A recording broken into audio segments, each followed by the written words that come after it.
तो बढ़ती बेरोजगारी, महंगाई और प्रतियोगी परीक्षाएं न करवाए जाने के विरोध में उत्तर प्रदेश के कई शहरों में छात्रों ने थाली बजाकर प्रदर्शन किया है।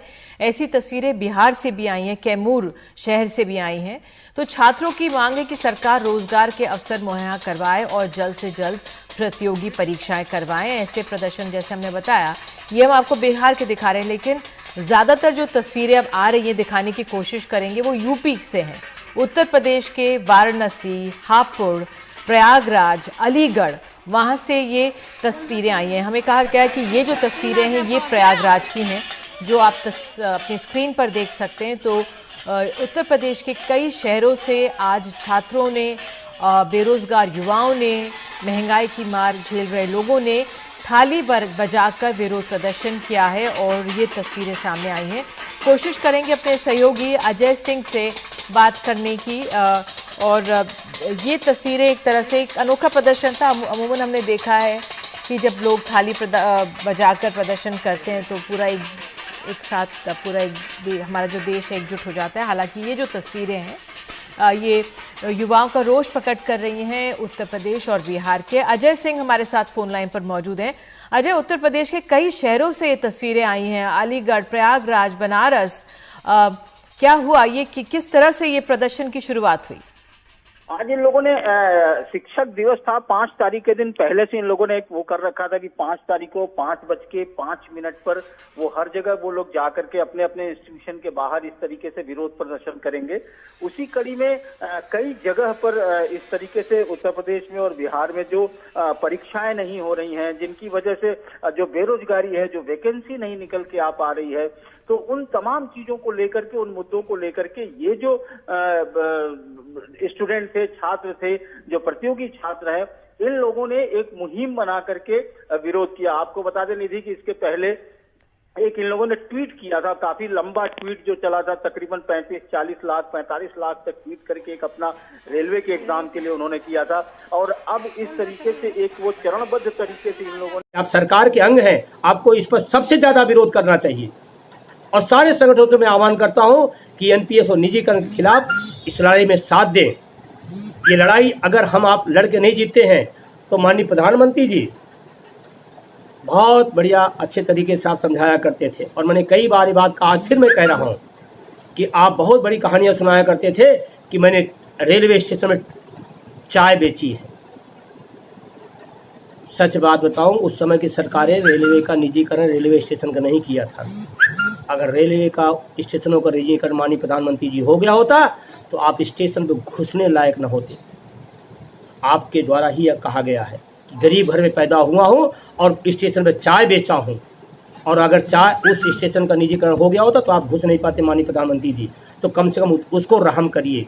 हमारे रेल के बहुत सारे साथियों का फोन आता रहता है, ऑर्डिनेंस फैक्ट्री के तमाम सारे लोगों को फोन आता रहता है, और मैं सबको आश्वस्त करता हूँ ये लड़ाई हम सब मिल के लड़ेंगे। और आज कुछ लोग अफवाहें फैलाते हैं। आप में से कई लोग होंगे जो 20 साल की उम्र के बाद, 22 साल की उम्र के बाद, पढ़ाई करने के बाद रेलवे से जुड़े होंगे। मैं जन्म से जुड़ा हुआ हूं, इसलिए आप लोगों से ज्यादा रेलवे के प्रति मेरा प्यार है, क्योंकि मेरा तो जीवन ही उसके कारण बना है। जो लोग अफवाहें फैला रहे हैं कि रेलवे का प्राइवेटाइजेशन हो रहा है, वो सरासर गलत है। मुझसे ज्यादा इस रेलवे को कोई प्यार नहीं कर सकता, और इसलिए ये जो गप चलाए जा रहे हैं, ये जो गप चलाए जा रहे हैं, भाइयों बहनों, न ये हमारी इच्छा है, न इरादा है, न सोच है। हम इस दिशा में कभी जा नहीं सकते हैं। आप चिंता मत कीजिए। इस दौर में जब वेतन कटौती हो रही है, सरकारी कर्मचारियों को निकाला जा रहा है, कहीं स्टाफ कम किया जा रहा है, बहुत सारी चीजें लेकर के तमाम सारी चीजें सामने आ रही, लगातार आ रही। और निजीकरण को लेकर के तो मैं आपको बताऊं कि इतना बृहद रूप हो गया है कि अगला दिन अखबार में, पहले 4 महीने में 1 खबर आती थी, अब एक दिन में 4 खबरें आ रही। और निजीकरण को लेकर मैं आपसे बहुत क्लियर कट हूं, अगर हमारे साथी कंफ्यूज है तो कंफ्यूज नहीं होना है आपको। एनपीएस निजीकरण का छोटा सा स्वरूप था, बहुत छोटा स्वरूप था एनपीएस। जैसे यूँ समझिए आपके शरीर में बुखार हो गया, वो एनपीएस आपके शरीर में, ईश्वर न करे ऐसा हो, कैंसर, तो निजीकरण कैंसर है। एनपीएस एक फीवर है, बहुत छोटा सा, और उसको जब लागू किया गया तो हमारे तमाम सारे लोगों ने गलतियां कर दी थी और आज कैंसर प्रवेश कर रहा है। अगर इसके खिलाफ हम सब मिलकर नहीं खड़े होते हैं तो अपने साथ भी आने वाली पीढ़ियों के साथ जास्ती होगी। और निजीकरण, बहुत सारे लोग हमारे मित्र हैं, तमाम सारे लोग तर्क करते हैं, हमसे फ़ोन करते हैं, सर आपने ऐसा क्यों कह दिया, यूँ कह दिया। मैं आपसे कहना चाहता हूँ, गरीबों और मध्य वर्ग के खिलाफ अमीरों का षड्यंत्र है निजीकरण। बहुत जिम्मेदारी के साथ, बड़ी गंभीरता के साथ मैं ये बात कह रहा हूँ। गरीबों के खिलाफ, मध्य वर्ग के खिलाफ निजीकरण अमीरों का षड्यंत्र है। और ध्यान रखना, अगर ये रिपोर्ट, ये अगर हम आप मिलकर नहीं रोक पाए तो याद रखना, ऐसी स्थिति में हम सब पहुंचेंगे जहां पर कुछ नहीं हो पाएगा। आज एनपीएस को लेकर तमाम लोग कहते हैं कि अब नहीं कुछ हो सकता है, बहुत छोटा स्वरूप है।